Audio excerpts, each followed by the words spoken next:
The same question as yours. Hey, that's why when you scrolling. Nah, it's all good. Shout out to Cory hitting the right button, yo. Hey, I was about to say that. Yeah. Shout out to Jordan not remembering that he can change this stuff when I'm not here. Jordan gonna talk about move the sound over. I don't live here. You do. I got 2 days a month. Hey, I didn't want my man to hit the violins again on his intro. You know.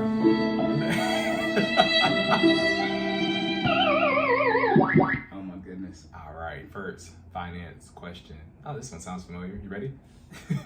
What are some of your failings as a financial coach? Whoa! Don't say it like me. What? You said like some of your like. Nah, I just what are failings as a financial coach? Yeah. You know me.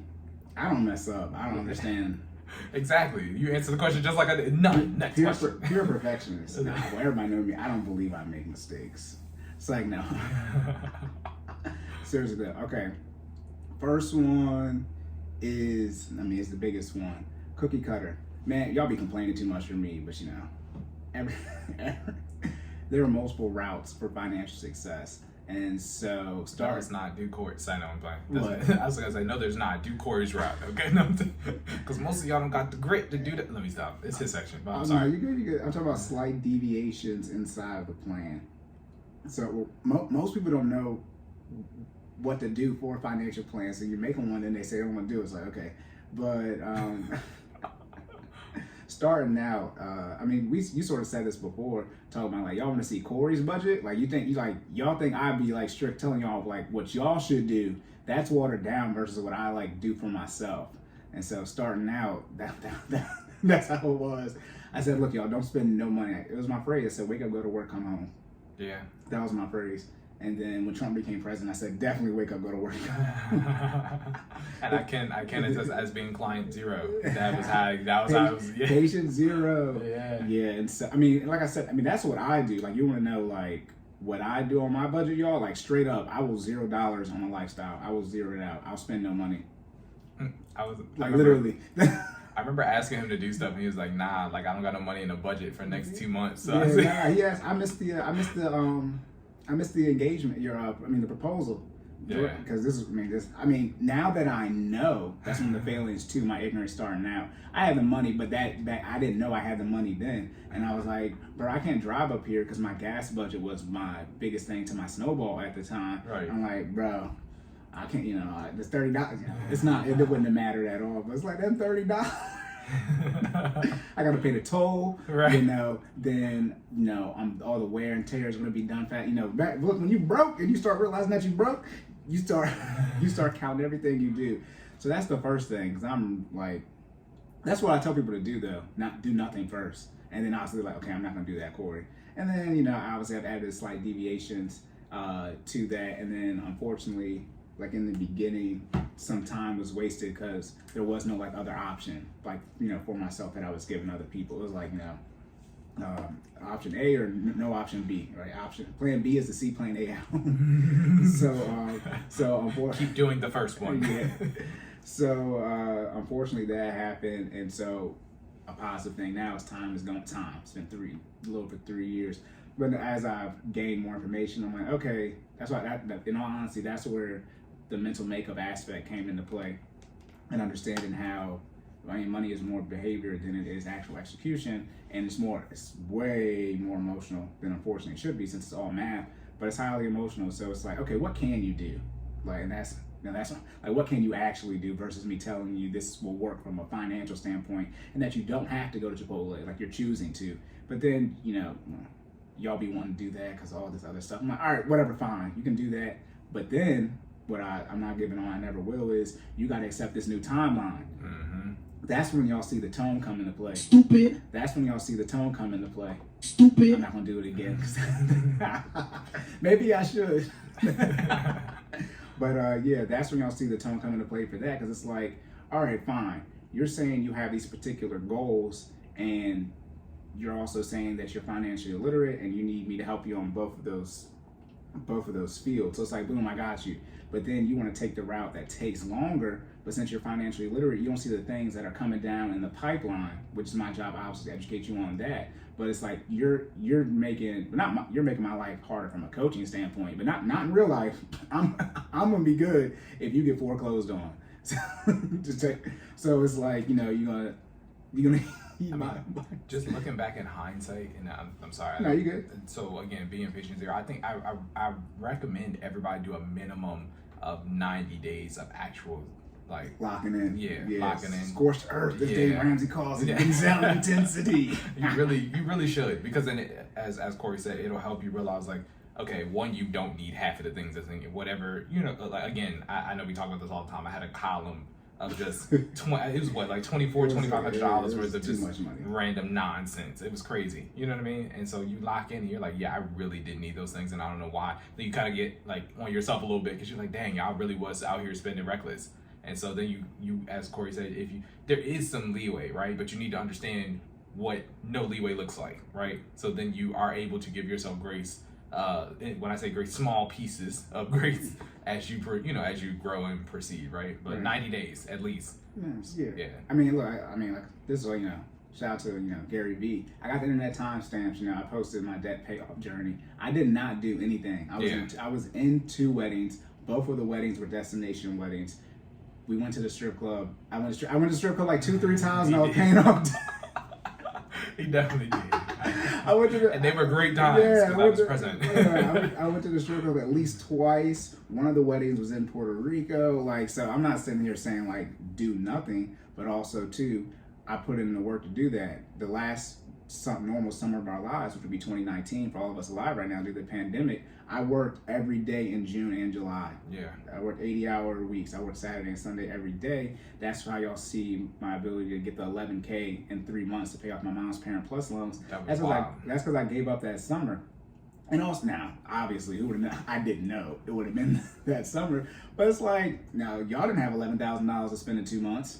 So like, I'd be asking y'all to give up like a couple $100, but y'all FOMO is so bad. Then on top of that, that's fear of missing out, guys. In case you guys didn't know. Lord knows, man. He's like a little kid. I know what that means. Right. But also too, y'all broke. Stupid. And it's like you have no wiggle room, and it's like it's one of those things too where it's a shock to the system, and I got to get you to realize where you're at and recognize how much little wiggle room that you have. But it's like what we don't want to do. Most people's situation is you have credit cards as far as available credit, but you have no savings. That's why you keep going into debt. I don't know if I've ever said that before, but that's why. That's what your savings is for, to prevent you from having to go into debt. Okay, but now you have no savings, and it's like, since you have all this debt, your cash flow, discretionary income, or your leftover amount is very low. So even if we just locked in and build the savings first, over $1,000, right? Anti-Dave Ramsey stuff. How long is that going to take you if we keep all this non-necessities or lifestyle stuff in place? And even, like, you know, you start getting to, if you have a family, that's why the recommendation is cut out the investments, because you don't have no money. And also too, again, the tone. I recommend you increase your income, but y'all don't want to work more than 40 hours. That's the offset. Don't cut the stuff out, but then increase your income. And most times you can't just get more money at work. Right. You're likely to have to take another job, or even if you're in the position to where you're in a great career field, if you have to pay for certs out of your pocket, you don't have the money for that, or you gotta, you know, put in 3 to 6 months worth of time in to beef up your resume. It's gonna take you 24 months to get out of debt. So we're talking about wasting 6 months to, you know, it's like, no. So that's where the failing is sort of counteracted. You know, I say I don't mess up. That's where that comes from. It's like y'all saying y'all don't know anything about finances, and you want me to help you, and then you can't counterpunch my stuff because you don't got no punches. Your weak self. So then, what is who got their powers at? You got Space Jam. There we go. Yeah, you Space Jam out here. Are you Bruce Banner? You're not Hulk. You got beat up by Thanos, and you're not transforming back. Okay, so that's that part. Yeah. So now I have a lot more. It's not that I have a lot more. I was going to say I give, lack of a better term. But it's like, okay, you want to do this. And like I said, all right, then my statement is, you're going to pay it off in 36 months? Okay. But then what ends up happening, what always ends up happening, is you realize I was right, and then you turn up the intensity. But then you lost time because you've been turned up this whole way, right? So, yeah, y'all can go out every now and then. But just like I said, it's more behavioral and habit standpoint. We got to break, like we have to get rid of those habits. And then on top of that, too, which is something else I put in my bag, is that there are some things I'm teaching you that hopefully you don't have to use. And it's sort of like, well, Cory, why am I doing this? Why am I doing that? Well, it's like a fire hydrant and fire extinguisher. We do not want to have to break the glass. And you see, it's all this shiny thing. I'm like, you don't want to break the glass, and I don't want you to know that you have the skills in place to go through significant financial turmoil. I don't want to, that's like scaring you. That's FUD. That's fear, uncertainty, and doubt. I'm gonna be like, I don't want to tell you. The reason I'm telling you to do this, because if you have to go through bankruptcy, or if you have a significant medical issue situation where you have to cut everything out, you already have those habits in place. Or if you have to go through the pandemic. This was the ultimate test of anybody, like of all of our finances. Yeah, or right if they shut down everything again, right? What I'm saying, if they do that type of stuff, you already have that in place. Then also, which is the second thing I'll lead into, one of my failings is how much relationships impacted. For the couples, when I force y'all to do that, that's gonna force y'all to work together better, which in the end result is what y'all need. So when the hard times come up, y'all know y'all can lock in together and get it done. Because if you guys are divergent on your financial stuff, don't get on the same page with finances with your spouse, same page with finances with your fiance, okay, you guys know you guys can get through the hard times together. So that's the second point. Yeah, relationships, as I should know, right? Biggest cause of divorce is finance. Everybody knows that. But man, that joke will be rearing its ugly head. Yeah. It reared its ugly head. And so I didn't handle that properly, intentionally, should I say. Not that I didn't handle it. But now I'm very aware of it. It's one of my questions, your tax filing status, and or if you're in a relationship, where your spouse at, if you're married, are you boyfriend and girlfriend, y'all living together, you about to have a baby or not, what's y'all relationship look like? Okay, y'all been dating how long? Okay, y'all need to go ahead and get married or break up. Why? Okay. So you want the game or you not with the game, right? It's like, because it's financial stuff, we can't operate on two different plans because it doesn't work. Yeah, it don't work. It does work. It don't work well. So therefore, it doesn't work. And therefore, but that nah. Yeah, I couldn't even imagine. Let me put it this way. At one point, we were two individuals, right, trying to make this work. But thankfully, Cory called us early enough where we were able to make the necessary adjustments before we, we're at the point we're at now. This is when she was my girlfriend, not even my fiance, not my wife. And we had to call some audibles. But we're here now, so. Yeah, because that's what I was about to say. Yeah, well, I guarantee you. I tell my clients this too. I guarantee you guys get divorced. If one of you listen to me, the other one don't. I'm guaranteeing it. That's how good I am. Because that's what happens when.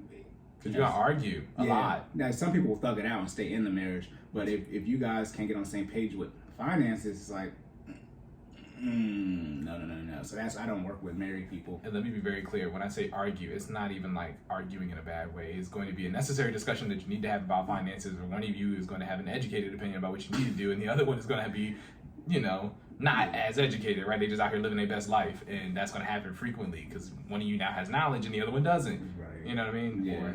Or both of you have knowledge, and one of you just chooses not to do something with it, and the other one's trying to get on track, right? Yeah, like I say, I don't work with married people.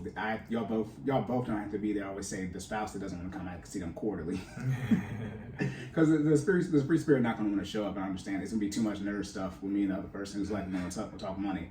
So I give you a little leeway on that, but I always post check with them. I always talk about the married person when I'm talking with the nerd if the free spirit isn't there. But so husbands, don't show up because your wife's gonna get brought up every time we talk. You can ask Jordan. For real, that happens. And the only time I think things go left is if I say she has a problem with something that we've decided for the financial plan, right? Yeah. But that very rarely happens. Yeah, but usually if you say something like, so what did your wife say? That's usually my response. You'll ask me, we think that's like, well, what did your wife say? That's my don't ask, answer a question with a question. Yeah. That's my response. What did your spouse say? Before you ask me what I think about it. You're not married to me. Let's put it this way. I go back and forth maybe like twice, and then it's at that point, it's like, nah, if he needs to come to the next meeting. Like, you know what I'm saying? Like I'll be like, okay, this is what I want to do. And me and Cory will come with a plan, and then I'll take it back to Fiat. And then there's the married executive override that happens on that, right? As long as it's, within reason. Then I take that back to Cory, and then we have another conversation. And if there's a disagreement about what we come up with on that second time, it's like, nah, all three of us need to be present. I'm saying like, that's not going to work. Yeah. Because also too, not y'all, but what y'all don't realize is it's my job to understand and remember everything that you've said. right? That's what Yeah. just like because you have a doctor or a personal trainer, it's like your doctor's supposed to know all your health. They're supposed to remember it. That's what. So I'm Same taking thing on the fitness side. I'm supposed to be tracking where you started, what your goal is, your what progress, injuries, all that type of stuff. Yeah. And so I'm remembering everything you said from the first time y'all met, and that's what I said, mental makeup, and get on the same page with your finance with your spouse, and how the first time y'all got together, because that's really what your root is, and then usually our society, you don't have the education when it comes to finances. That's where your mental makeup is at the first conversation. Mm-hmm. So we still leave you there, but then we put the education on top of that. And it's like, no, this is always an issue. And now you're going to put the education in place to deal with the emotional side. Remember, we got the math side of it taken care of. Now the education, that's only about 20% of the problem though. And now we got that to combine with the emotional decision you've been making, which is the 80% of the behavior stuff. Mm-hmm. So this is how you used to behave, right? And that's naturally how you behave with money. And this is a bad situation, obviously. Now you have the education to realize, okay, this is how we move forward with it. All right. So, that's got to get on the same page, because if you're not on the same page, back to the failings, it just it's very hard. And also too, you're talking about one might be educated, one might not be. That's why I say get on the same page with your fiance. There are some things where you might have to get a divorce. I mean, I can't force people to agree with the financial plan. But if one of you were anti-debt, anti-leverage, the other one is not, and the other person wants to get into real estate, is pro-leverage, good luck. Yeah. There's some things it's where opposite ends of the spectrum, right? Yeah. It's hard to find a middle ground compromise to that. Like, you either are or are not going to leverage debt. You know what I mean? I'm sorry. No, you're good. We tag team. Yeah, that's it's a definitive decision. It's a 1 or a 0. Ain't no 0.5s on that. You know what I'm saying? The one. I mean, people argue about the emergency fund, but you don't got no money saved. But that's one where it's like, this is not an issue. Is it your bills, your necessities, or is your entire budget? That's a simple yes or no question. Then it's 3 to 6 months, and then you just come to a compromise. Then you go on about life. So I'm saying argue about it. You can argue about liquidity. You should put in high yield savings in the stock market. That's not that big of an issue. But if you're not working with nobody, y'all ain't nobody there to tell. Ain't nobody to tell you to both stop being stupid and move on. Yeah. All right, you want to have $30,000 saved, but one person wants to put it in the stock market, one don't. Half in the stocks, like, bro. Save the money. Move on. And then a third thing, let me think, another failing. Oh, as you were sort of saying too about like the injuries and stuff. Yeah, I be out here messing up.